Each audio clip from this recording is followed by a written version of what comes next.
Bismillahirrahmanirrahim. Assalamualaikum warahmatullahi wabarakatuh. Waalaikumsalam warahmatullahi wabarakatuh. Bagaimana kabar Bapak Ibu semua? Baik. Terima kasih banyak Bapak Ibu guru hebat Dewan Pendidik SMA 3 Bulukumba. Saya mengucapkan banyak terima kasih karena Bapak Ibu meluangkan waktunya untuk bisa hadir di kegiatan ini. Di mana pada kesempatan ini kami ada 4 orang calon guru penggerak yang akan memaparkan materi mengenai sesi berbagi budaya positif. Ini adalah salah satu tugas kami dalam program pendidikan guru penggerak, dan apa yang akan kami bagikan kesempatan ini adalah bukan karena kami hebat, bukan karena kami lebih pintar dari Bapak Ibu, tapi kami cuma ingin sharing saja mengenai apa yang kami dapatkan selama kami mengikuti pendidikan kurang lebih 2 bulan terakhir ini. Seperti itu Bapak Ibu.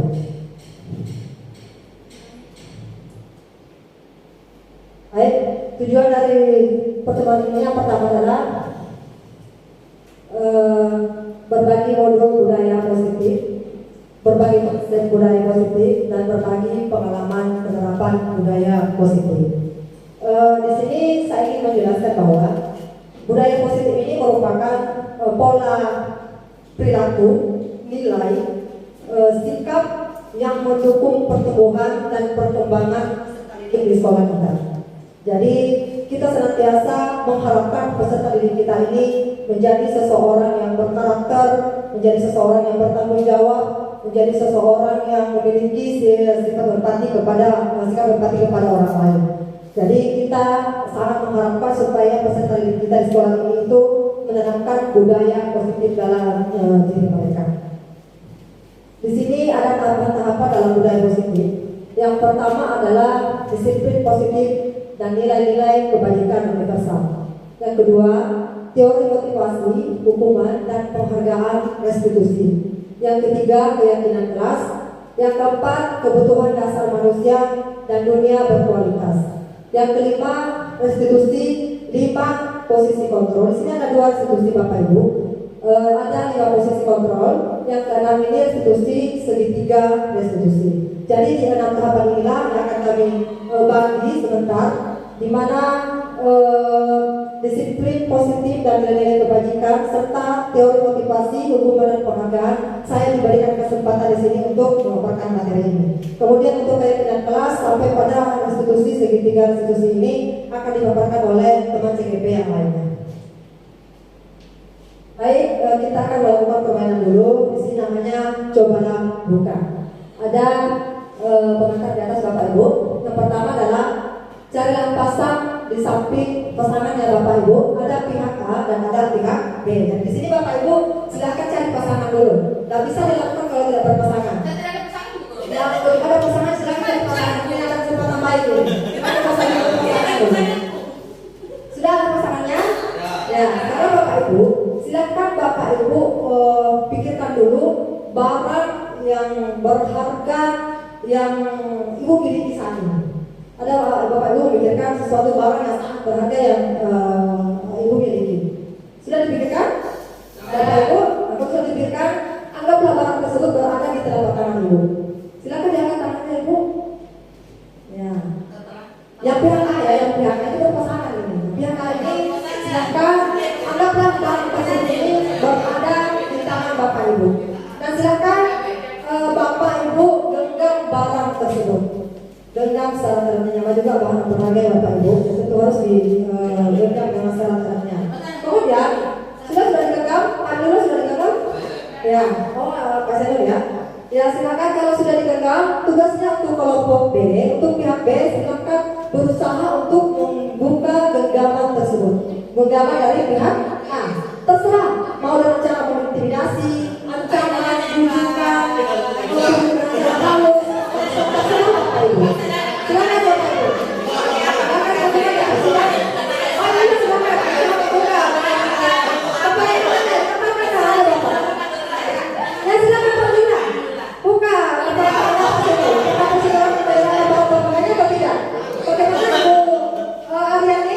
Ibu semuanya akan menjelaskan. Ada yang berhasil membuka?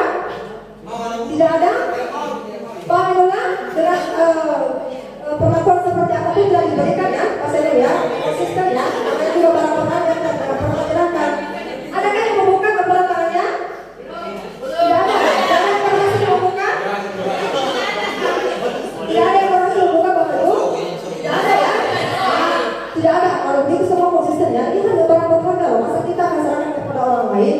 Jadi kalau seperti ini pertanyaannya adalah siapa yang memegang kendali atas perlakuan tersebut? Atas perilaku tadi yang terjadi tadi siapa yang memegang kontrol? Siapa memegang kendali? Apakah pihak A atau pihak B? Diri kita sendiri. Diri kita sendiri. Bagus sekali ya. Jadi artinya misalnya ada barang yang kita miliki, seseorang yang merampas barang kita yang memegang kendali ini hak saya. Saya mempertahankan barang ini apapun yang kamu lakukan, mau intimidasi, mau maksa, ini hak saya. Tapi ada juga yang dengan senang hati karena kamu menemukan barang yang saya miliki, saya akan berikan. Itu haknya. Tapi itu adalah diri kita sendiri, bukan karena paksa dari orang lain. Artinya yang memegang kontrol, yang memegang kendali adalah diri kita sendiri. Seperti itu Bapak Ibu. Kita juga harus melakukan hal yang sama kepada peserta didik kita. Kita tidak boleh memaksakan kehendak kita kepada peserta didik kita, Bapak Ibu ya. Nah, sekarang kita lanjut yaitu silakan. Nah, ini sudah tadi Bapak Ibu ya. Jadi Bapak Ibu tidak ingin memberikan barang berharganya, lalu menceritakan kenapa sehingga tidak ingin menyerahkan barang berharganya. Pasti itu mungkin mahal, barang berharganya mahal. Jadi walaupun dibeli dengan berapa miliar, kenapa diserahkan ya? Kalau di sini Bu Ida, kenapa tidak ingin menyerahkan Bu Ida? Tidak mau. Pemberi suami itu ya. Apapun yang terjadi sana. Jadi intinya Bu Ida, kita tidak bisa dikontrol orang lain ya. Nah, kita yang mengendalikan diri kita sendiri. Terima kasih Bapak Ibu ya. Selanjutnya ada pendapat diskater dari psikiater dan pendidik Dr. William Glasser dalam kontrol teori yang kemudian hari berkembang dan dinamakan choice theory, meluruskan beberapa miskonsepsi tentang makna kontrol. Di sini yang pertama, ilusi guru mengontrol murid. Pada dasarnya Bapak Ibu, kita tidak dapat memaksa murid untuk berbuat sesuatu jikalau murid tersebut memilih untuk tidak melakukannya. Walaupun tampaknya guru sedang mengontrol perilaku murid. Di sini maksudnya Ibu, kita tidak bisa mengendalikan murid. Apa yang kita inginkan kepada murid tersebut, kita tidak boleh memaksakan kehendak. Makanya mungkin sampai sekarang Bapak Ibu mengatakan atau berpikir, apa sih maunya anak-anak ini? Dari berapa tahun sudah disampaikan kepada mereka tidak boleh datang terlambat, tidak boleh menggunakan sepatu yang tidak sesuai dengan peraturan sekolah. Ingat Bapak Ibu, kita tidak bisa mengontrol yang memegang kendali adalah diri sendiri, peserta diri sendiri. Jadi apapun yang kita sampaikan kepada mereka, apapun yang kita harapkan kepada mereka, kalau mereka tidak menanamkan motivasi internal diri mereka untuk mau berubah, itu tidak pernah terjadi. Karena yang memegang kontrol adalah diri sendiri. Makanya ibu mungkin heran, anak ini maunya apa? Dikasih tugas, tidak dikerjakan tugasnya. Kita minta sudah diberikan bagaimana caranya supaya dia mengerjakan tugasnya, dikasih hukuman, konsekuensi, tetap tidak dikerjakan. Kenapa terjadi demikian? Karena itu namanya kontrol diri. Dia yang mengontrol dirinya sendiri, bukan kita yang mengontrol dia. Nah, itu yang dimaksud dengan ilusi guru mengontrol murid. Jadi jangan heran Bapak Ibu kalau sampai sekarang masih banyak siswa terlambat. Kenapa? Karena mereka sendiri yang mengontrol dirinya sendiri. Selama tidak mereka tidak menanamkan motivasi internal dalam diri mereka untuk berubah menjadi orang yang lebih baik, itu tidak terjadi. Perubahan itu terjadi karena diri kita sendiri, bukan karena orang lain. Kalaupun ternyata ada orang, ada siswa ini kemarin terlambat, sekarang tidak terlambat lagi. Itu karena dia mengizinkan dirinya untuk dikontrol. Seperti itu, dia mengizinkan dirinya untuk dikontrol. Namun yang seperti ini, biasanya bentuk kontrol guru menjadi kebutuhan dasar yang dipilih murid tersebut. Dan kontrol menyatakan bahwa semua perilaku memiliki tujuan, bahkan terhadap perilaku yang tidak disukai. Bisa jadi anak ini dia melakukan apa yang disampaikan oleh gurunya karena dia terpaksa. Daripada ini dia lakukan saja. Padahal itu bukan yang dia sukai. Tapi kalau kebaiknya kalau memang disiplin itu, perubahan diri itu memang keluar dari niatnya peserta didik sendiri. Jadi tidak usah lagi heran Bapak Ibu kenapa sampai sekarang masih banyak anak yang selalu melanggar peraturan sekolah. Karena mereka sendiri yang mengontrolnya sendiri. Sama seperti Bapak Ibu pada saat memegang barang tersebut, dipaksa dengan cara pun diintimidasi, diancam, itu tidak akan Ibu sampaikan, ini hak saya. Apa saya memegang kendali di sini? Sama halnya dengan peserta didik Bapak Ibu. Kemudian yang kedua, kritik dan bermanfaat. Paham dengan maksudnya ini Bapak Ibu? Nah di sini semua penguatan positif itu bermanfaat. Apakah kita pada saat melihat peserta didik mungkin dia berhasil dalam pelajarannya, kemudian ini yang berhasil saya akan berikan reward ya, saya akan berikan hadiah ya. Menurut Bapak Ibu akan berhasil? Menurut Bapak Ibu bagaimana? Berhasil atau tidak perlakuan yang seperti ini? Dengan penguatan positif efektif dan bermanfaat, apakah ilusi penguatan positif efektif dan bermanfaat ini berhasil kepada peserta didik? Tidak. Bisa jadi apa yang dilakukan bukan karena ingin menjadi juara satu, tapi karena ingin melihat hadiahnya apa. Saya ingin mendapatkan hadiahnya, apapun yang bisa jadi kan ingin mendapatkan hadiah, dia akan melakukan segala cara. Nah, jadi untuk perlakuan seperti ini saya rasa kurang tepat juga. Kemudian yang ketiga, ilusi bahwa kritik dan membuat orang merasa bersalah dapat menguatkan karakter. Nah, mungkin Bapak Ibu di sini pernah juga yang melakukannya. Kita pada saat ada peserta didik yang melakukan kesalahan, misalnya melanggar, kita akan menyampaikan ucapan yang kata-kata seperti itu. Kenapa sih kamu selalu terlambat? Memang kamu tidak tahu peraturan sekolah. Kamu tidak kasihan sama orang tua kamu. Kasihan orang tua kamu di rumah. Ini akan membuat peserta didik itu merasa menjadi orang yang tidak berharga. Karena merasa orang yang menjadi merasa bersalah karena sudah menyakiti orang-orang yang disakitinya. Ini juga termasuk perbuatan peserta didik mungkin kurang tepat ya, karena membuat orang merasa bersalah. Mereka belajar untuk merasa buruk tentang diri mereka. Mereka mengembangkan jalur diri yang negatif. Kadang sulit bagi guru untuk mengidentifikasi bahwa mereka sedang melakukan perilaku ini karena seringkali cukup menggunakan suara halus untuk menyampaikan pesan negatif. Kalau membuat orang merasa bersalah, kita tidak menggunakan kata-kata yang kasar, kita menggunakan suara yang halus, tapi membuat mental peserta didik kita ini merasa bersalah. Saya tidak berharga, saya sudah menyakiti orang saya sayang. Kemudian selanjutnya adalah ilusi bahwa orang dewasa memiliki hak untuk memaksa. Nah ini banyak guru yang selalu memaksakan kehendaknya kepada peserta didik. Ini sebenarnya juga menjatuhkan mental peserta didik. Peserta didik merasa kebingungan, apa yang harus saya lakukan kalau seperti ini? Pokoknya hari ini kamu telah, besok kita lagi ya. Nah ini ucapan yang seperti ini itu tidak bisa, kita tidak bisa memaksakan kehendak kepada mereka. Makanya ada namanya serentak restitusi Bapak Ibu. Mari berubah dari paradigma stimulus respon kepada pendekatan teori kontrol. Nah di sini ada paradigma perubahan stimulus respon dan teori kontrol. Stimulus respon ini merupakan rangsangan dari luar. Rangsangan dari luar yang diberikan kepada peserta didik. Kemudian teori kontrol. Kita akan lihat di mana perbedaannya. Kalau stimulus respon itu realitasnya itu kebutuhan kita sama. Sementara untuk teori kontrol realitasnya berbeda. Kalau stimulus respon semua orang melihat hal yang sama. Sementara untuk teori kontrol setiap orang memiliki gambaran yang berbeda Bapak Ibu. Stimulus respon yang ini yang ketiga, kita mencoba mengubah orang agar berpandangan sama dengan kita. Sementara teori kontrol kita berusaha memahami pandangan orang lain tentang dunia. Ada yang mencoba mengubah, ada yang berusaha memahami pandangan. Kemudian yang keempat, perilaku buruk dilihat sebagai suatu kesalahan. Nah ini perilaku buruk peserta didik kita selalu dilihat sebagai suatu kesalahan. Nah sementara di teori kontrol semua perilaku itu memiliki tujuan. Ada perilakunya itu pasti ada tujuannya.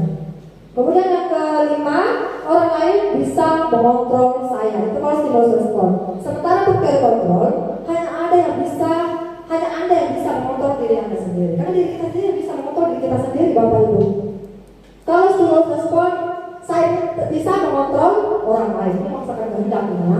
Sementara untuk teori kontrol Anda tidak bisa mengontrol orang lain. Ada pemaksaan ada pada saat rujukan gagal. Kalau kita gagal, kita ambil cara untuk memaksa. Pada itu tidak tepat Bapak Ibu ya. Kemudian untuk teori kontrolnya itu kolaborasi dan konsensus menciptakan pilihan-pilihan baru. Stimulus respon yang terakhir ini model berpikir menang dan kalah. Ini ada menangnya yang kalahnya ya. Sementara teori kontrol itu berpikir menang. Artinya semua dibenarkan. Jadi kalau orang tua ada salah itu mereka diberikan pilihan bagaimana cara menyelesaikan masalahnya sendiri. Bukan kita memaksakan kepada kita kepada mereka kamu seperti ini tidak, tapi peserta didik sendiri yang harus menyelesaikan masalahnya. Kira-kira kamu bisa menyelesaikan dengan cara apa? Nah sekarang kita lanjut pembelajaran dengan paradigma baru. Ini ada profil pelajar Pancasila, ada beriman, bertakwa kepada Tuhan Yang Maha Esa, kebijakan global, bergotong royong, kreatif, bernalar kritis, dan juga mandiri Bapak Ibu. Sekarang pembelajaran pramuka baru memastikan praktik pembelajaran yang berpusat pada murid, yang mana setiap murid ini belajar sesuai dengan kebutuhan dan tahap perkembangan yang berorientasi pada penguatan kompetensi dan pengembangan karakter yang sesuai dengan nilai-nilai belajar Pancasila. Jadi pramuka baru ini memastikan praktik pembelajaran berpusat pada murid. Apakah Bapak Ibu sudah melakukan hal demikian? Sudah berpusat pada murid kan? Cara Ibu mengajar di kelas. Apakah Ibu memberikan materi? Kemudian materi yang disampaikan ini bisa diterima dengan baik oleh peserta didik. Tugas Ibu Bapak Ibu berikan bisa dikerjakan sesuai dengan apa yang Ibu harapkan. Alangkah baiknya kalau kita memusatkan pembelajaran pada peserta didik kita supaya mereka bisa mengembangkan kreativitas dan potensi mereka dalam kegiatan pembelajaran Bapak Ibu. Itu namanya berpusat pada murid. Nah, di sini ada budaya positif.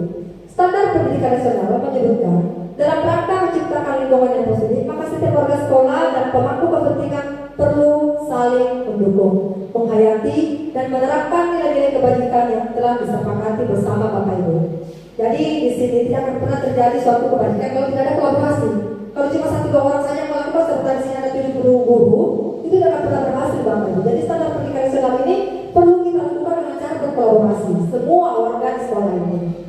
Tujuan mulia dari penerapan disiplin positif adalah agar terbentuk murid-murid yang berkarakter, berdisiplin, santun, jujur, peduli, bertanggung jawab, dan merupakan pembelajar sepanjang hayat sesuai dengan standar kompetensi lulusan yang diharapkan. Nah, di sini ada perbedaan antara budaya positif dan disiplin positif Bapak Ibu. Kalau budaya positif, kebiasaan yang bernilai positif. Nah, ini yang diberlakukan kepada murid Bapak Ibu. Sementara disiplin positif agar terbentuk murid-murid yang berkarakter, berdisiplin, santun, jujur, bertanggung jawab, dan merupakan pembelajar sepanjang hayat sesuai dengan standar kompetensi lulusan yang diharapkan.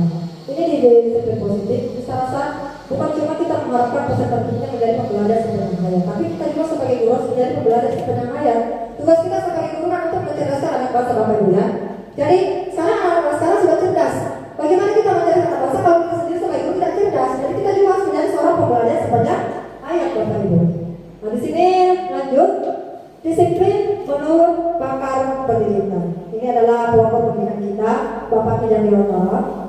Untuk menciptakan murid yang merdeka, syarat utamanya adalah disiplin yang kuat. Disiplin yang dimaksud adalah disiplin diri yang memiliki motivasi internal. Jika tidak memiliki motivasi internal, maka kita memerlukan pihak lain untuk mendisiplinkan kita atau motivasi eksternal ya Bu. Jadi di sini maksudnya adalah kalau kita tidak bisa mendisiplinkan diri kita dengan motivasi internal ini, ya kan kita yang harus memotivasi diri kita sendiri. Artinya kita harus terpaksa menerima motivasi eksternal. Kita harus mendapatkan pengakuan dari pihak lain. Karena kamu tidak disiplin ya, pokoknya kamu harus dapatkan hukuman. Itu kita mendapatkan suatu motivasi eksternal dari orang lain. Jadi akhirnya kalau kita menemukan motivasi dari dalam diri kita sendiri tanpa ditegur dari orang lain, kita ingin sadar sendiri Bapak Ibu. Ini ada teori motivasi perilaku manusia. Diana Boston dalam bukunya menyatakan ada 3 motivasi perilaku manusia. Ini Ibu Bapak Ibu bisa perhatikan. Ada 3 motivasi perilaku manusia. Yang pertama, untuk menghindari ketidaknyamanan atau hukuman. Biasanya orang yang motivasi perilakunya seperti ini, dia datang ke tempat waktu itu kan menghindari hukuman. Ada yang seperti itu di sini Bapak Ibu? Saya tidak mau terlambat. Gawat kalau terlambat ini, saya bisa dapat hukuman. Ditegur lagi sama bapak sekolah. Ada yang jemput di pagar bapak sekolah lagi. Tidak enak rasanya. Nah ini untuk menghindari hukuman. Nah ini adalah menghindari ketidaknyamanan. Ini 3 motivasi Bapak Ibu ya. Bapak Ibu kira-kira ada di motivasi ini? Tidak ingin terlambat karena tidak mau ditegur, tidak mau mendapat hukuman Bapak Ibu? Ada yang seperti itu? Tidak ada yang mengaku Bapak Ibu ya. Nah, jadi yang kedua, yang kedua untuk mendapatkan imbalan atau penghargaan dari orang lain. Saya tidak mau terlambat, nanti tidak dapat pujian dari kepala sekolah lagi, dari guru-guru yang lain. Pesan tadi semua seperti itu, tidak mau terlambat karena nanti tidak dapat pujian lagi dari guru lain, tidak dapat hadiah, tidak dapat imbalan. pandangan dari orang lain. Nah, ada yang seperti itu Bapak Ibu. Kemudian yang ketiga adalah untuk menjadi orang yang mereka inginkan dan menghargai diri sendiri dengan nilai-nilai yang mereka percayai. Untuk menjadi orang yang mereka inginkan dan menghargai diri sendiri dengan nilai-nilai yang mereka percaya. Artinya di sini dia datang tepat waktu di sekolah karena memang dia percaya. Saya tanggung jawab saya untuk menjadi seorang pendidik, menjadi seorang peserta didik itu tugas saya. Saya harus mematuhi aturan. Saya harus mendisiplinkan diri saya sendiri.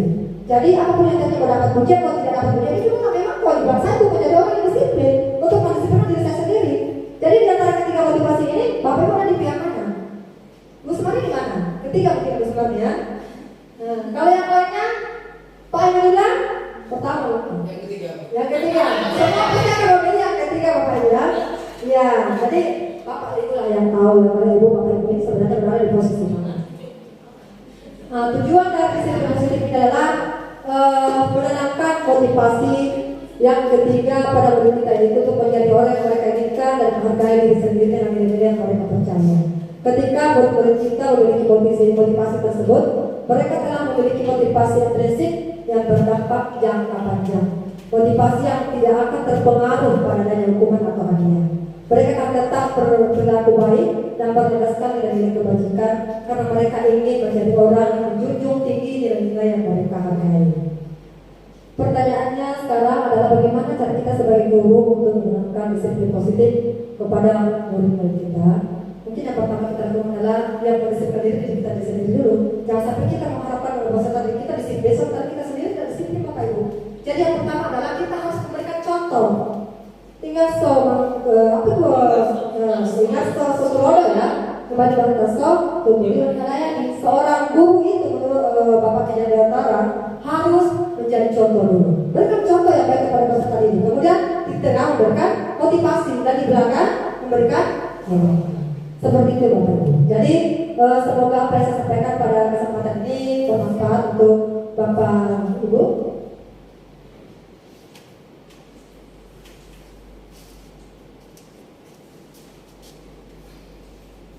Nah di sini ada konsep hukuman, konsekuensi dan restitusi ya Bapak Ibu.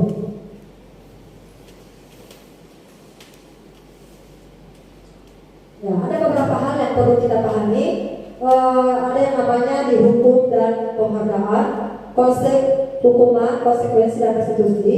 Ada 5 kebutuhan dasar manusia, ada penerapan keyakinan kelas, ada teori kontrol, dan yang terakhir adalah segitiga restitusi.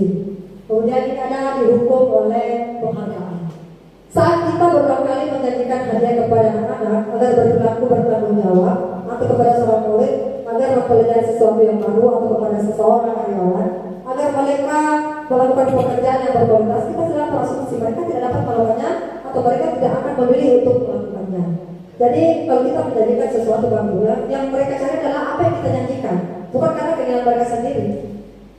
Dihukum oleh penghargaan. Ini ada yang pertama pengaruh atau angka pendek, jangka pendek atau jangka panjang ya Bapak Ibu ya. Ini efeknya kan ketergantungan. Yang kedua adalah penghargaan mengurangi ketepatan.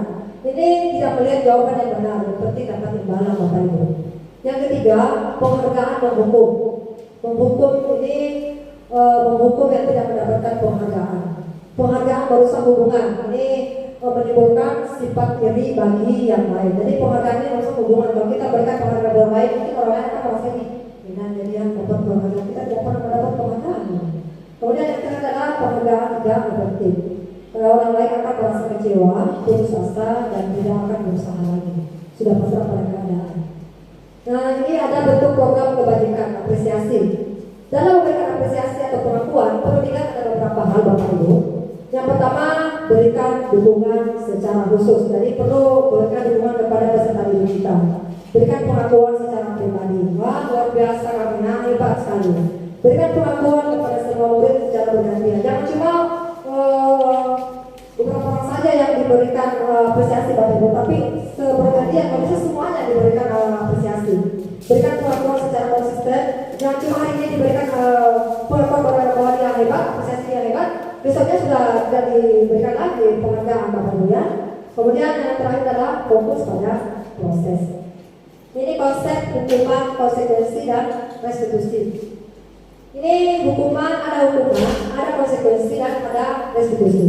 Ini gue akan memilih yang mana kira-kira yang untuk perlakuan ibu yang biasa ibu lakukan di kelasnya. Kalau hukuman adalah cara untuk melakukan pengarahan agar tingkah laku bisa sesuai dengan berlaku secara umum. Kalau hukuman ini sesuatu yang tidak direncanakan Bapak Ibu. Misalnya seperti ini, ada anak yang melanggar aturan sekolah, terlambat misalnya. Kamu terlambat, keliling lapangan 3 kali. Nah itu merupakan hukuman. Karena itu tidak terencana. Kamu kalau tidak mengerjakan tugas, salin itu tugasnya sampai 100 lembar, misalnya itu adalah hukuman tidak terencanakan. Langsung keluar begitu saja. Sementara untuk konsekuensi ini itu sesuatu yang direncanakan. Misalnya buat kesepakatan kelas.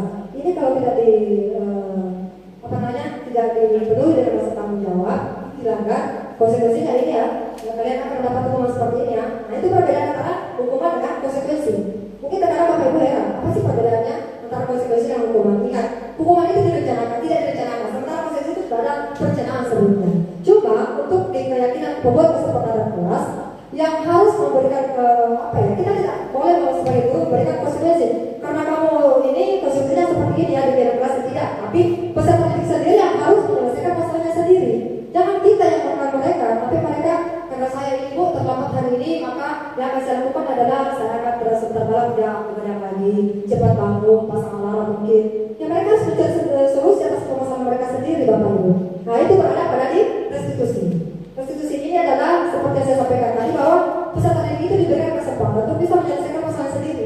Bukan kita yang harus, kamu kalau terlambat hari ini akan seperti ini ya, kalau sebentar malam kamu harus seperti ini. Tidak seperti itu Bapak Ibu. Kita berikan kesempatan kepada peserta didik apa yang bisa kamu lakukan supaya kamu tidak terlambat hari. Kamu sendiri yang cari solusi kamu. Pertanyaan masalah kan kamu. Silakan cari masalahnya apa, solusinya apa yang bisa kamu terhindar dari permasalahan ini. Dan itulah perbedaan antara hukuman, konsekuensi dan restitusi. Maka kalau ada tiga seperti ini, yang mana Bapak Ibu terapkan di kelas kira-kira? Hukuman, konsekuensi atau restitusi? Restitusi. Kalau restitusi, maka ibu, bapak ibu akan memposisikan diri sebagai seorang manajer. Seperti itu. Nah di sini, nanti bisa dibuktikan ya. Ada identitas gagal, ada identitas sukses. Nah di sini ada hukuman, konsekuensi dan restitusi. Hukuman ini dia kategori identitas gagal. Karena yang pertama adalah sesuatu yang menyakitkan harus terjadi. Kalau kita dihukumkan menyakitkan Bapak Ibu ya. Masih ingat Bapak Ibu waktu sekolah kalau dihukum mungkin sampai sekarang masih terasa ya. Karena dia jangka panjang misalnya ya. Tidak nyaman untuk jangka panjang. Saya dulu waktu sekolah sampai sekarang masih ingat, malunya masih terasa. Sakitnya juga masih saya bisa rasakan. Nah itu merupakan kalau hukuman ya itu jangka panjang. Korban mendapatkan keadilan. Kemudian yang terakhir adalah orang-orang yang tersakiti. Kemudian itu konsekuensi. Ini konsekuensinya sesuatu harus terjadi karena memang sudah ditetapkan. Kalau melanggar aturannya ini ya, hukumnya seperti ini ya, konsekuensinya seperti ini. Itu konsekuensi sudah direncanakan. Kemudian anak ini akan merasa tidak nyaman, tapi dia tidak lama terkenalnya jangka pendek Bapak Ibu. Kemudian bisa diabaikan. Yang terakhir anak tidak dibuat nyaman. Yang namanya dihukum pasti tidak nyaman Bapak Ibu ya. Kemudian yang terakhir adalah untuk restitusi merupakan pilihan. Nah pilihan yang buat pilihan kan peserta didik sendiri. Saya akan bertanggung jawab dengan apa yang saya lakukan Bapak Ibu. Kemudian yang kedua, menguatkan untuk murid anak dalam jangka waktu panjang. 3, korban mendapatkan ganti. Dan yang terakhir adalah murid anak mendapatkan penguatan. Kalau restitusi anak mendapat penguatan, bisa bertanggung jawab dengan permasalahan yang dia lakukan sendiri Bapak Ibu. Nah di sini identitas gagal itu hukumannya dari atas, mungkin Bapak Ibu bisa lihat. Hukumannya ini dia agresif. Kalau kita melakukan hukuman, memberikan hukuman kepada peserta didik, kan orang ini menjadi dendam, menjadi agresif Bapak Ibu. Untuk konsekuensi, penguatan hanya bertahan dalam jangka waktu yang pendek. Untuk konsekuensi ya, sementara restitusi ini masalahnya terpecahkan. Siapa yang pecahkan? Di sendiri. Si pelaku sendiri yang pecahkan masalah tersebut. Di sini dampak dari hukuman itu marah, merasa bersalah, rendah diri dan mengasingkan diri. Sementara untuk konsekuensi itu kehilangan hak, waktu jeda seorang diri dengan penahanan ya. Sementara kalau restitusinya murid atau anak tidak kehilangan waktu, namun bersemangat untuk memperbaiki diri. Seperti itu perbedaannya Bapak Ibu ya. Mungkin Bapak Ibu bisa baca sampai ke bawah ini. Kalau di hukuman menyakitkan, guru menjalani konsekuensi, sangat menyakitkan Bapak Ibu. Konsekuensi itu membantu guru menyatakan peraturan. Sementara di restitusi itu membuatkan guru menyebutkan keyakinan kelas. Ini mengingatkan kembali, jadi perlu Bapak Ibu sebelum melakukan pembelajaran, di awal pembelajaran itu memang harus membuat keyakinan kelas, supaya peserta didik ini dia akan mengingat keyakinan kelasnya. Nanti pada saat mereka melanggar, kita ingatkan keyakinan kelas yang mana yang memelanggar di sini. Bagaimana cara mengatasi Bapak Ibu? Jadi ingat selalu membuat keyakinan kelas. Di sini hukuman atau konsekuensi. Ada pertanyaan di sini Bapak Ibu. Mencatat 100 kali di dalam buku kalimat saya tidak akan terlambat melahirkan atau terlambat sekolah, itu hukuman atau konsekuensi Bapak Ibu? Hukuman Bapak Ibu ya. Lari mengelilingi lapangan basket 2 kali, hukuman atau konsekuensi? Hukuman. Membersihkan coretan yang dibuatnya di meja tulis. Konsekuensi. Karena dia mencoret harus bertanggung jawab. Murid diminta untuk berusaha 12 kali karena tidak menggunakan masker sekolah. Hukuman. Menggantikan kertas tugas teman yang telah dicoret-coret. Konsekuensi. Berjemur di lapangan basket pukul 12 karena mau ngobrol sama teman. Hukuman. Murid diminta bertelanjang kaki sepanjang hari karena tidak menggunakan sepatu hitam. Hukuman. Berdiri depan kelas sambil mengangkat kaki satu karena tidak bisa menjawab pertanyaan. Hukuman. Membersihkan tumpahan air di meja tulis karena tersenggol pada saat belajar. Konsekuensi. Kehilangan 10 menit jam istirahat untuk mengerjakan tugas karena terlambat datang dan tertinggal pelajaran. Konsekuensi. Jadi Bapak Ibu sudah membedakan yang mana hukuman, yang mana konsekuensi, yang mana yang bisa diterapkan di kelas, yang mana yang tidak bisa diterapkan di kelas. Jadi Bapak Ibu, itulah yang bisa saya sampaikan pada kesempatan ini. Semoga apa yang saya sampaikan ini bisa bermanfaat untuk Bapak Ibu semua. Selanjutnya akan dilanjutkan oleh Bapak Osim. Saya persilakan Pak Osim untuk melanjutkan materi.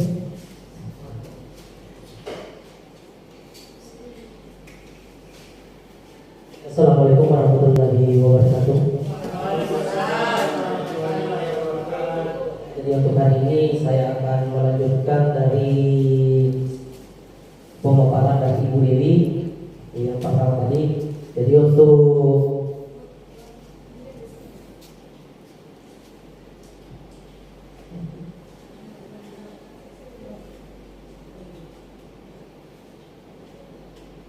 untuk yang kali ini yang ingin saya jelaskan pada hari ini tentang penerapan keyakinan kelas. Jadi mudah-mudahan penjelasan saya untuk hari ini bisa diterima dan dimaknai. Ya, sebelum kita lanjutkan, tolong minum dulu lebih memperkuat lagi. Ya, lebih bersemangat lagi.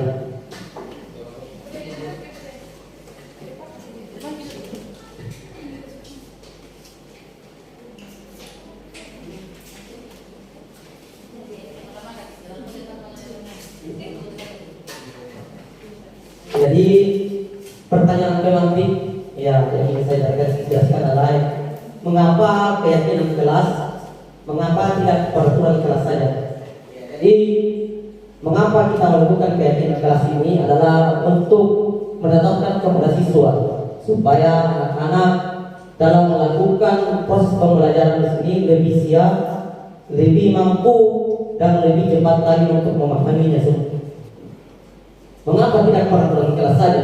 Ya, jadi kenapa tidak peraturan kelas saja di sini? Karena itu yang pertama, mengapa kita memilih peraturan tentang penggunaan helm pada saat mengendarai kendaraan roda 2 atau motor? Yaitu kemungkinan jawaban Anda adalah untuk keselamatan. Jadi ini kembali kepada kita, Bapak Ibu, bahwa dalam mengendarai sesuatu, contohnya ini adalah sebuah motor, baik kita berpergian jauh, adalah yang terpenting itu adalah keselamatan kita. Ya, bukan cepatnya kita sampai ke tujuan, tapi yang diutamakan itu adalah untuk keselamatan kita. Yang pertama adalah itu dengan menggunakan helm supaya terhindar dari bahaya. Terus yang kedua, mengapa kita memilih peraturan tentang menggunakan masker dan mencuci tangan setiap saat? Jadi jawabannya sini adalah untuk kesehatan atau keselamatan. Artinya di sini adalah ini kembali kepada kita, Bapak Ibu, bahwa setiap manusia itu kembali kepada manusia itu sendiri. Jika dia ini kembali kepada dirinya, bahwa dia harus mencintai dirinya sendiri, ya, supaya dia terhindar dari penyakit atau bagaimana. Terus selanjutnya tentang konsep keyakinan. Ya, nilai-nilai keselamatan atau kesehatan inilah yang kita sebut sebagai suatu keyakinan, yaitu nilai-nilai kewajiban universal yang disepakati secara tersirat dan tersurat, lepas dari latar belakang suku, negara, bahasa maupun agama, merupakan hal-hal seperti keadilan, kehormatan, peduli, integritas, kejujuran, pelayanan, keamanan, kesabaran, tanggung jawab, sampai dengan nilai-nilai kebajikan universal. Di sini di bawah ada penjelasan tentang peraturan dan nilai kebajikan yang dituju. Ya, seperti yang di bawah ini adalah kembalikan barang ke tempatnya.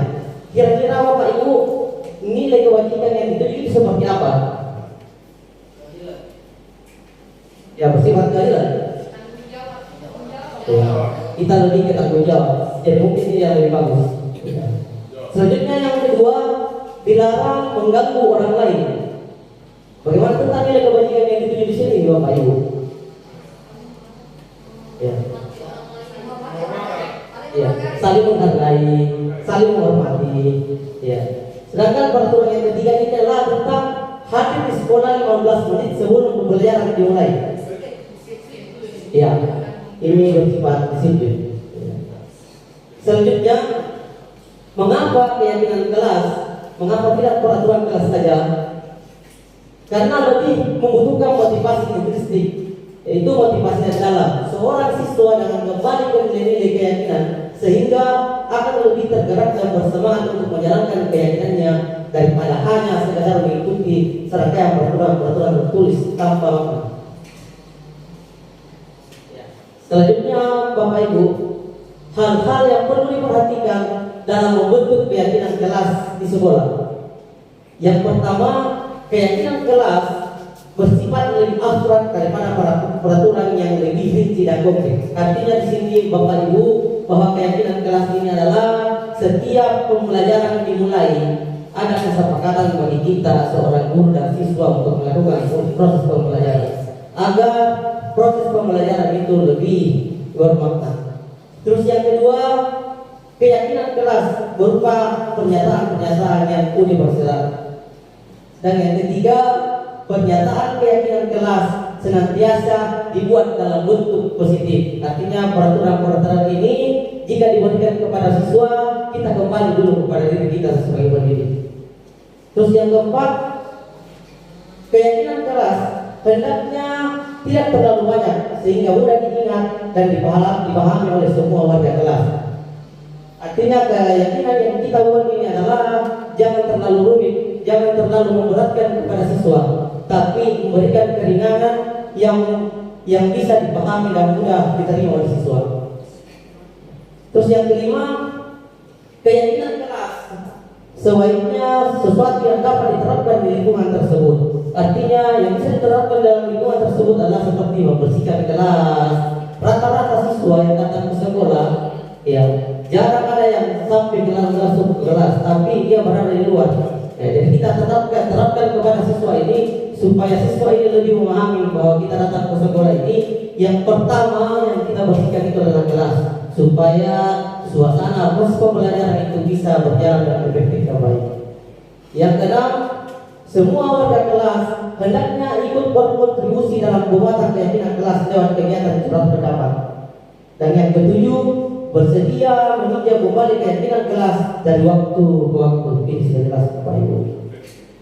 Terus selanjutnya, ya, saya kembalikan kepada Ibu Widi. Terima kasih.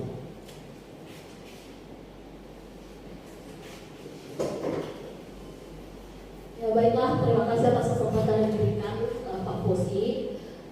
Assalamualaikum warahmatullahi wabarakatuh.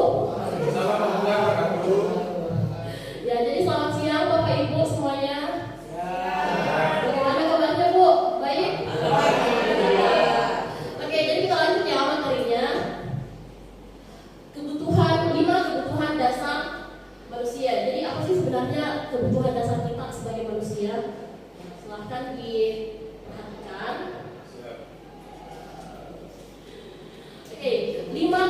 kebutuhan dasar manusia, seluruh manusia itu tentu saja memiliki tujuan yang tertentu. Semua yang kita lakukan adalah usaha terbaik kita untuk mendapatkan apa yang kita inginkan. Ketika kita mendapatkan apa yang kita inginkan, sebetulnya itu kita telah memenuhi kebutuhan dasar kita, Bapak Ibu. Nah, silakan dilihat, bisa Bapak Ibu lihat semuanya. Ada 5 kebutuhan dasar manusia. Yang pertama itu adalah kebutuhan bertahan hidup. Yang kedua adalah kebutuhan rasa kasih sayang dan juga rasa diterima. Yang ketiga, kebutuhan akan kekuasaan. Yang keempat, kebutuhan kebebasan. Dan yang kelima adalah kebutuhan kesenangan. Ya, healing ya, contohnya salah satunya. Kita mau fun, kita mau happy, mau senang-senang ya healing. Siapa di sini Bapak Ibu yang suka healing? Semuanya, pasti semuanya. Semuanya doang ya. Ya, sebentar kita ada healing lagi. Oke, ketika seorang murid melakukan suatu perbuatan yang bertentangan dengan nilai-nilai kebajikan atau melanggar peraturan, hal itu sebenarnya dikarenakan mereka gagal memenuhi kebutuhan dasar mereka, Bapak Ibu. Untuk lebih jelasnya, mari kita lihat satu persatu kelima kebutuhan dasar ini. Nah, yang pertama, kebutuhan bertahan hidup atau survival. Kebutuhan bertahan hidup atau survival adalah kebutuhan yang bersifat fisiologis untuk bertahan hidup, misalnya kesehatan, rumah, dan juga makanan, ya sandang, papan, dan juga pangan ya Bapak Ibu. Kebutuhan biologis sebagai bagian dari proses reproduksi juga termasuk kebutuhan untuk bertahan hidup, ya. Itu saja, ya, untuk melanjutkan generasi. Jadi ada istilahnya generasi. Ya, saya pikir Bapak Ibu sudah paham lah ya semuanya. Kemudian komponen psikologis pada kebutuhan ini meliputi kebutuhan akan perasaan aman. Jadi kalau kita sehat, kita punya rumah, kita punya makanan, ya kita pasti merasa aman, Bapak Ibu. Kalau tidak ada makanan, ya kita tidak aman.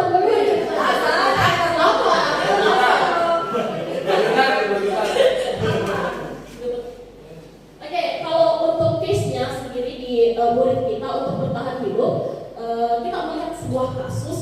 Kalau semisal ada siswa kita yang sering meminta bekalnya teman-temannya secara paksa, yaitu karena apa? Karena dia mau bertahan hidup. Tapi kalau kita marahi mereka, ya cuma caranya yang salah. Dia mau bertahan hidup karena ya dia lapar, kok dia butuh makan, kasihan. Jadi itu kita tidak bisa kritik, kita tidak bisa marahi. Nah, kenapa kita ambil makanannya teman tak? Pasti dia bilang, apa Kak Ibu? Tidak ada makanan di rumah tak Kak? Ya kalau keadaan ekonominya tidak memungkinkan, ya dari mana? Kasihan. Tentu saja pasti ada alasan kenapa kemudian sang siswa tersebut melakukan hal-hal yang tadi yang saya sebutkan. Kemudian yang kedua adalah kebutuhan kasih sayang dan juga rasa diterima, love and belonging. Ya, ini adalah kebutuhan yang sangat penting ya Bapak Ibu ya. Siapa sih yang tidak mau disayang? Siapa sih yang tidak mau diterima? Tidak ada kayaknya manusia ya Bapak Ibu yang tidak mau disayang. Pasti semua Bapak juga disayang. Oke, kebutuhan ini berhubungan dengan kekuatan untuk mencapai kebutuhan ini, dan 3 kebutuhan berikutnya adalah kebutuhan psikologis. Kebutuhan untuk disayangi dan diterima meliputi kebutuhan akan hubungan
Padahal ya kebutuhan kasih sayang dan juga rasa diterimanya itu tidak diperoleh dari orang tuanya atau lingkungan keluarganya.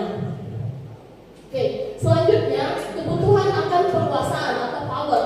Kebutuhan ini berhubungan dengan kekuatan untuk mencapai sesuatu, menjadi kompeten, menjadi terampil, diakui atas prestasi dan keterampilannya kita, didengarkan dan memiliki rasa harga diri. Kebutuhan ini meliputi keinginan untuk dianggap berharga, bisa membuat perbedaan, bisa membuat pencapaian, kompeten, diakui, dihormati, yang kemudian ini meliputi self-esteem kita sebagai seorang manusia dan keinginan untuk meninggalkan pengaruh. Jadi kadangkala ada kasus di sepanjang kita itu ada yang kalau mereka senior atau kakak kelas itu mereka merasa lebih superior karena mereka beranggapan saya ini kakak kelas kak, lihat kok saya ini kakak kelas kak, harus menghormati kak sebagai adik kelas. Makanya kadang-kala ibu bapak ada siswa kita atau siswa di lingkungan sekolah ya pada umumnya yang melakukan secara bahasa sederhananya bahasanya kita itu mempalak-palak. Ya itu kan ada kebutuhan untuk penguasaan, ada kebutuhan untuk power yang mereka tuangkan secara dengan emosi yang negatif, ya dengan emosi yang negatif.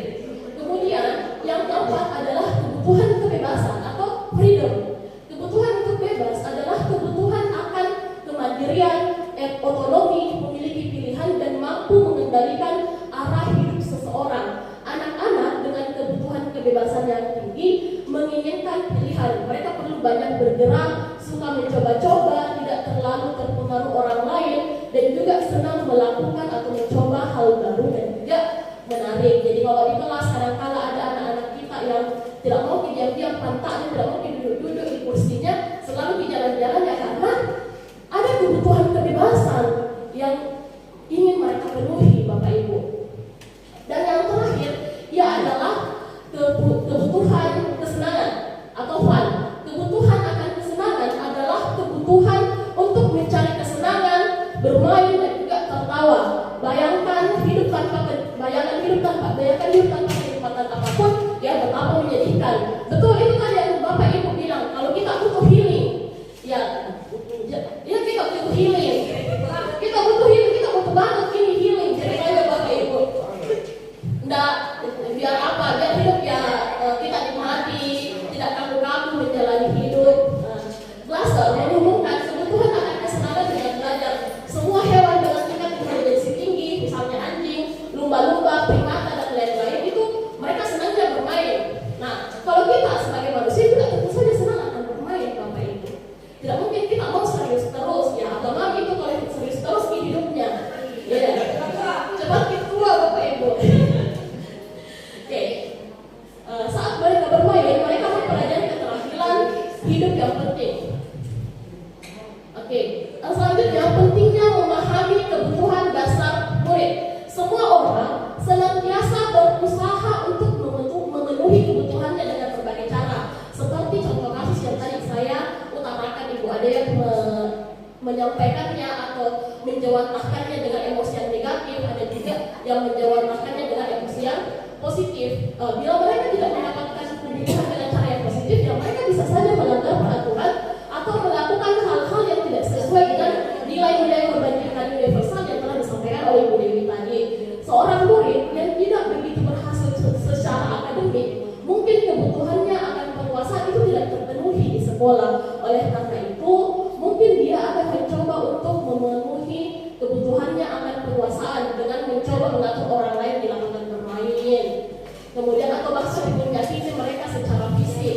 Nah, sebagai guru, kita dapat melakukannya dalam kegiatan yang memberi peluang murid tersebut untuk membuat pencapaian yang berarti. Misalnya kalau murid kita jawantahkan dalam energi yang positif atau dengan cara yang positif, kalau memang mereka menginginkan kebutuhan akan penguasaan, kita jadikan mereka leader atau kita menjadikan murid tersebut menjadi pemimpin yang bisa mengatur atau bisa mengorganisasikan teman-temannya, dia tersalurkan dengan cara yang positif, bukan negatif.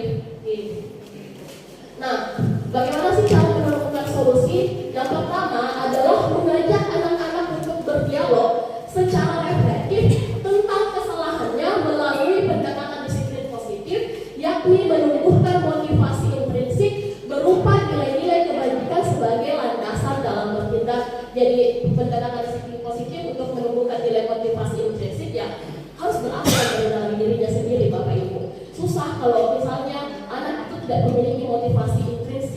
tidak memiliki kesadaran, kalau cuma berasal dari motivasi ekstrinsik kayak yang disebutkan Ibu Dewi tadi, karena ada penghargaan, mau dikasih uang, mau dipuji dan lain sebagainya, itu akan susah.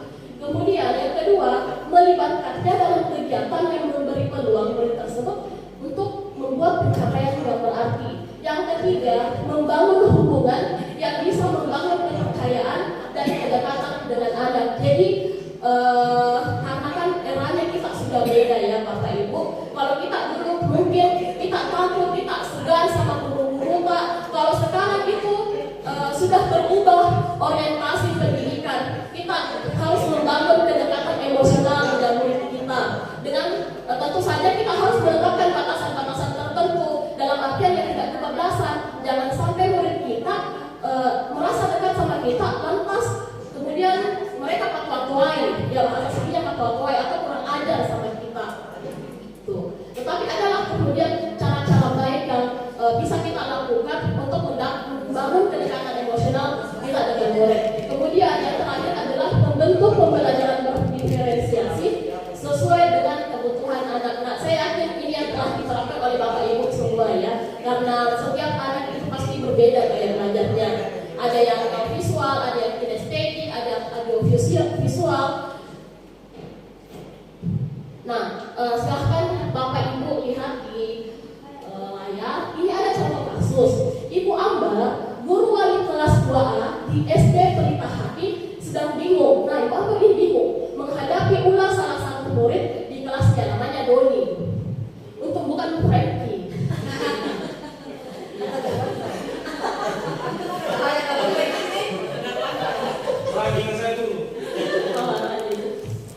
Beberapa anak di kelas 2A telah datang padanya dan mengeluhkan Doni yang seringkali meminta bekal makan siang mereka dengan paksa.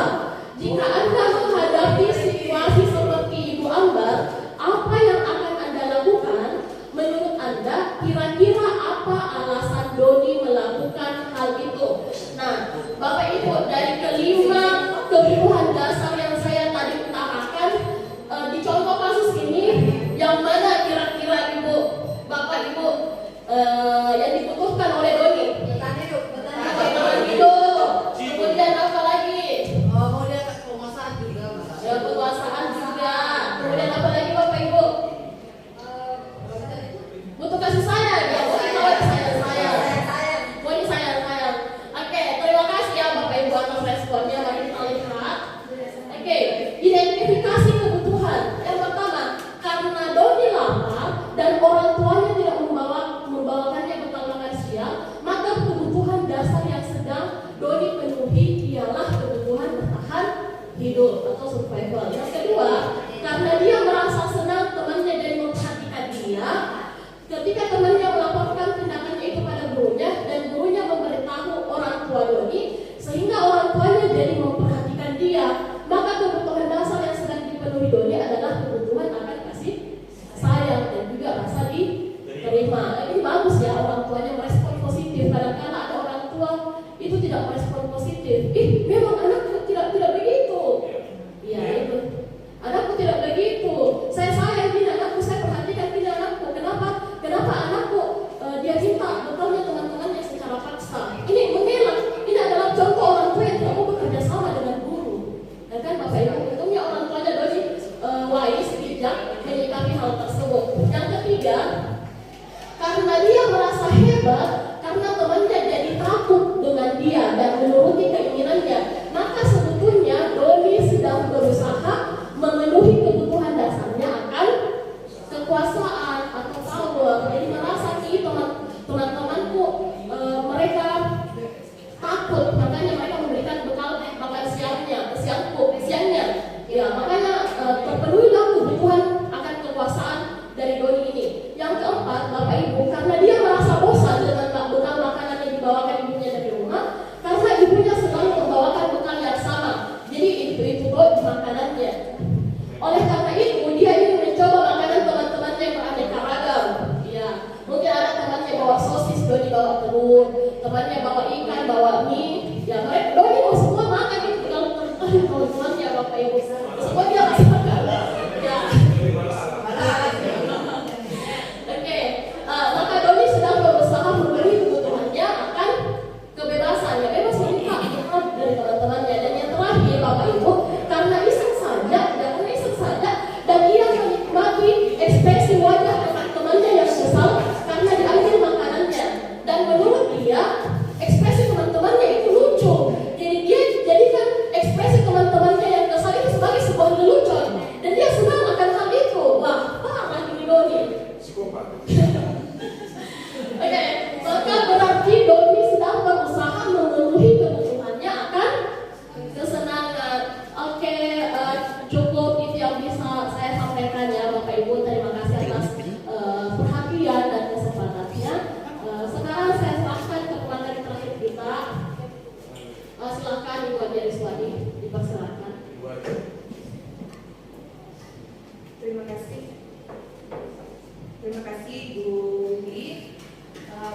Bapak Ibu masih semangat? Masih. Ya. Semangat pagi. Pagi. Luar biasa. Oke, saya ulang kembali. Ya, supaya lebih semangat lagi karena ini jam-jam rawan. Tapi semoga dengan kegiatan kita hari ini ada sponsor dari kami. Ya, silakan dinikmati sambil mendengarkan apa pemaparan dari kami semua. Saya ulang kembali, semangat pagi. Pagi, luar biasa. Terima kasih.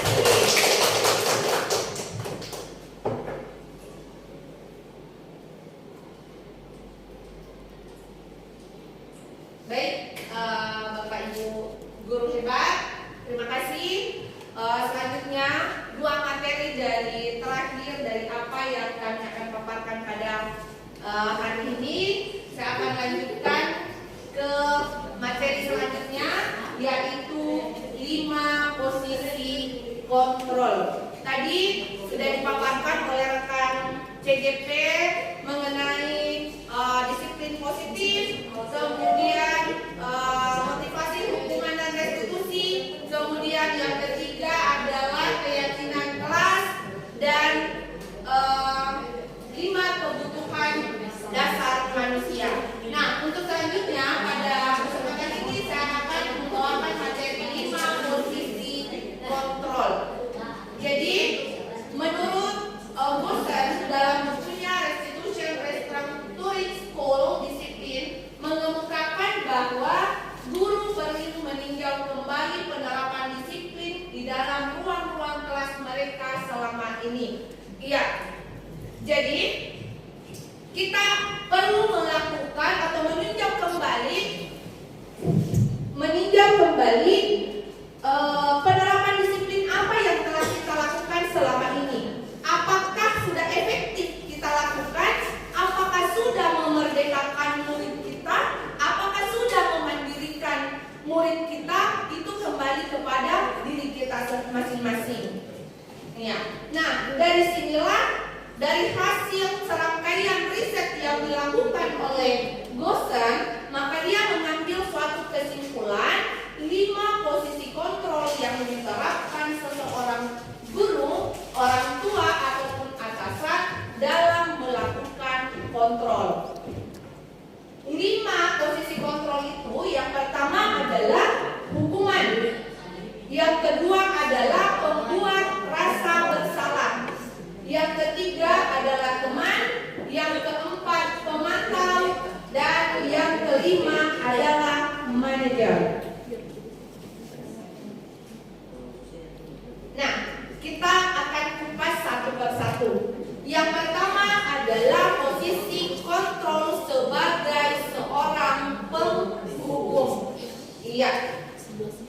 Seorang penghukum bisa menggunakan hukuman fisik maupun verbal. Orang-orang yang menjalankan posisi penghukum senantiasa mengatakan bahwa sekolah memerlukan sistem atau alat yang dapat lebih menekan murid lebih dalam lagi. Nah, dalam posisi penghukum, terkadang kita mendapati siswa kita mendapatkan perlakuan apa yang diberikan, apa yang dilakukan oleh siswa kita sebagai seorang penghukum. Nah, kata-kata apa atau kalimat apa yang sering terlontar dari posisi penghukum ini? Nah, kita lihat, patuhi aturan saya atau awas. Jadi ada semacam ancaman yang diberikan kepada murid. Apalagi kira-kira? Kalau tidak kamu lakukan atau kalau tidak mematuhi aturan ini, maka silahkan pulang ke rumahnya. Kalau terlambat lagi besok, silahkan kembali ke rumahnya. Ini yang sering kita dapati hampir setiap hari di sekolah kita. Betul ya? Betul. Nah, termasuk aku. Iya. Nah, sekarang apa ciri khas dari seorang penghukum? Ciri khas dari seorang penghukum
posisi kontrol sebagai penghukum. Nah, sekarang bagaimana perasaan siswa ketika mendapati hal yang seperti itu? Apakah siswa menurut? Bagaimana? Bagaimana respon siswa ketika dia berada pada posisi tersebut? Hidupnya hancur. Iya. Oke lah. Oke, terima kasih banyak. Ibu hanya berkata ya, bisa saja anak itu marah, benci kepada atau dendam kepada guru tersebut.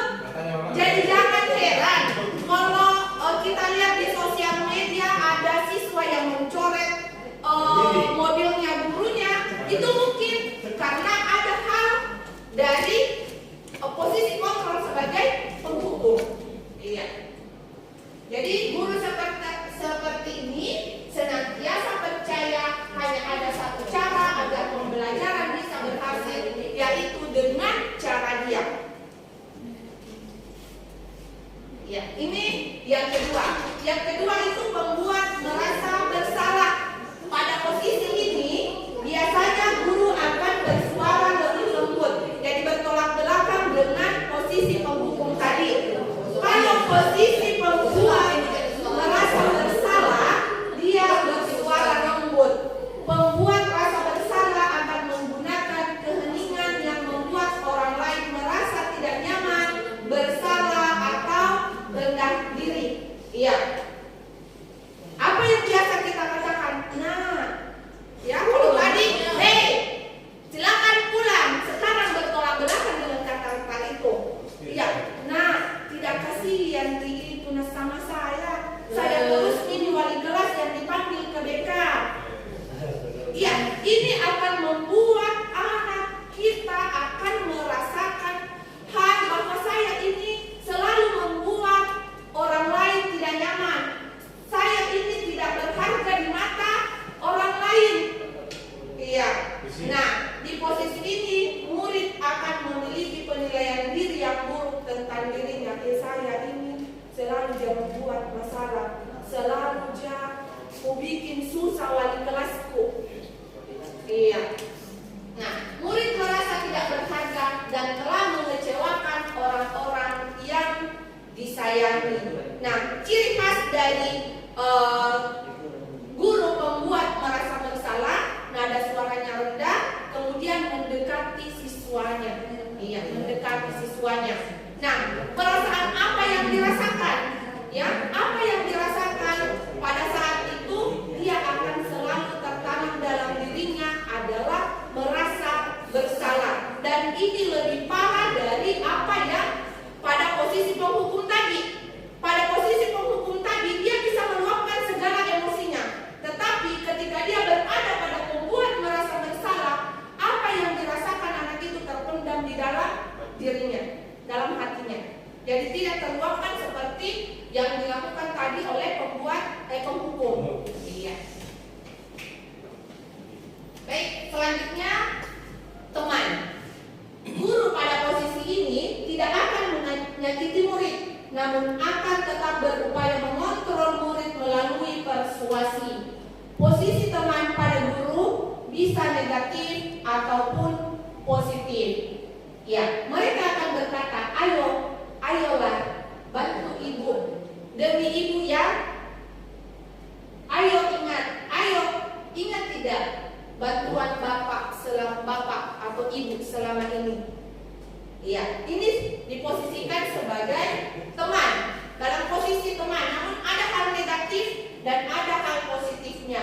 Ketika guru tersebut membantu atau ketika guru tersebut misalnya menyuruh anak yang dimaksud, maka anak tersebut pasti akan mengikuti apa yang diperintahkan. Namun jika guru lain yang memberi instruksi, itu belum tentu dilakukan hal yang sama, karena dia hanya berfokus pada guru yang dianggap sebagai teman. Iya. Selanjutnya, yang keempat adalah pemantau. Memantau berarti mengawasi. Pada saat kita mengawasi, kita bertanggung jawab atas perilaku orang-orang yang kita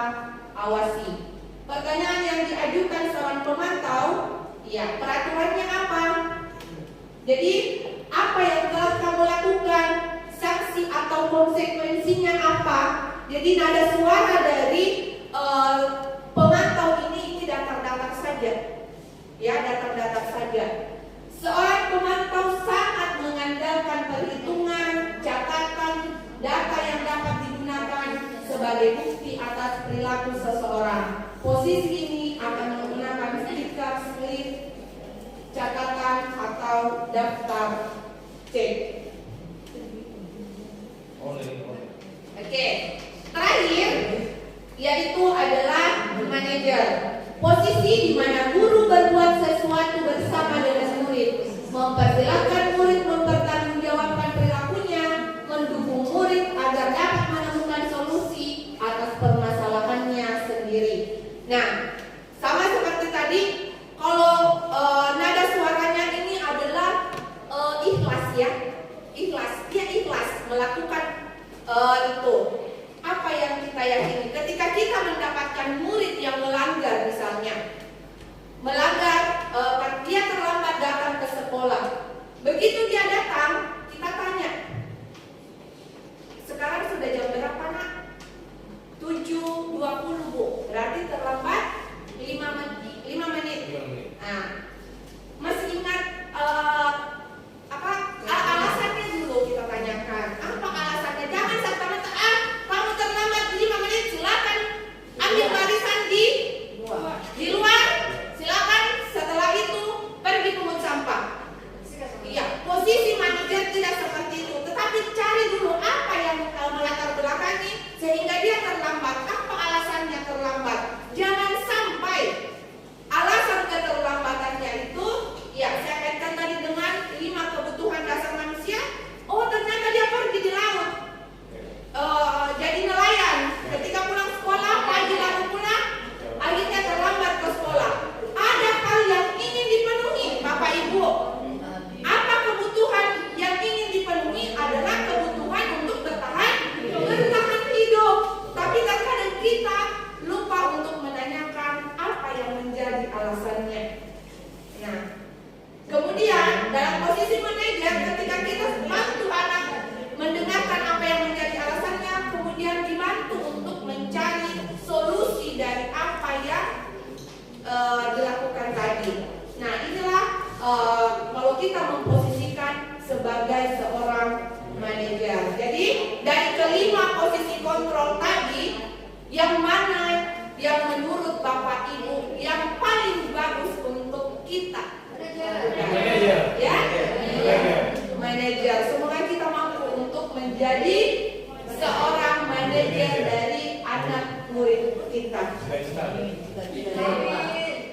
Nah, terakhir adalah segitiga restitusi.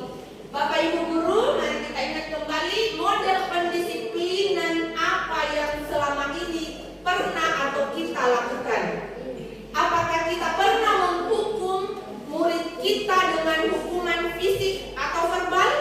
Ataukah model mengambil apa yang mereka senangi? Iya, silakan Bapak Ibu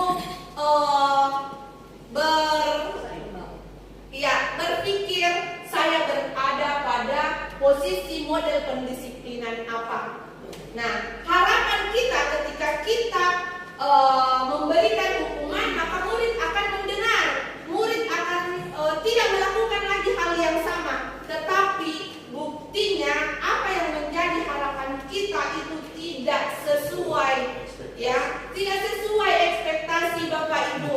Kenapa besoknya lagi masih terus dilakukan?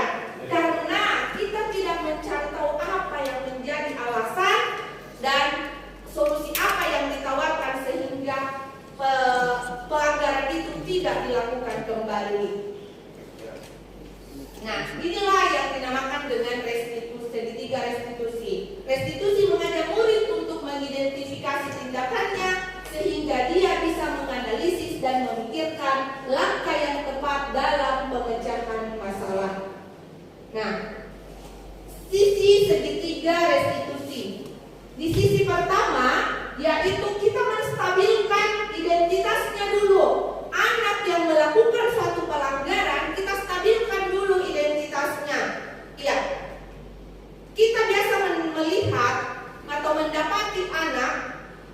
ketika dia melakukan pelanggaran masih memuncah emosinya, ya, masih memuncah emosinya. Misalnya dia bertengkar dengan teman sekelasnya, dibawa ke ruang BK, sampai di ruang BK itu masih sangat emosi, karena kita belum mampu untuk menstabilkan dulu emosinya. Jadi posisi di sisi pertama ini kita stabilkan dulu emosinya, kembalikan dulu perasaannya senang.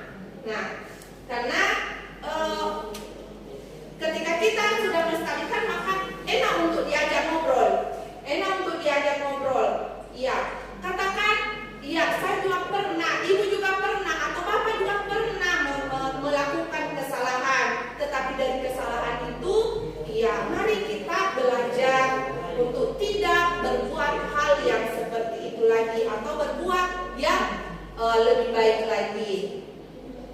Kemudian yang kedua adalah validasi tindakan yang salah. Nah, validasi tindakan yang salah, di sini ada cara yang lebih efektif untuk mendapatkan apa yang kamu butuhkan dari kesalahannya itu. Kemudian kita validasi, ya, apa alasannya sehingga dia terlambat ke sekolah, apa alasannya sehingga dia bertengkar dengan temannya. Nah, kita dengar, oh ternyata alasannya bertengkar sama temannya karena jawabannya dicontek misalnya. Nah, barulah ketika kita sudah validasi, barulah kita menanyakan keyakinan.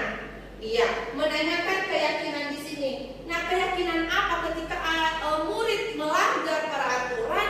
Kira-kira dari keyakinan kelas yang kita buat sebelumnya, keyakinan apa yang dilanggar? Peraturan yang mana? Keyakinan kelas mana yang sudah dilanggar? Oh, saya melanggar tidak menghargai teman ibu karena saya jambat rambutnya temanku karena contek pekerjaanku.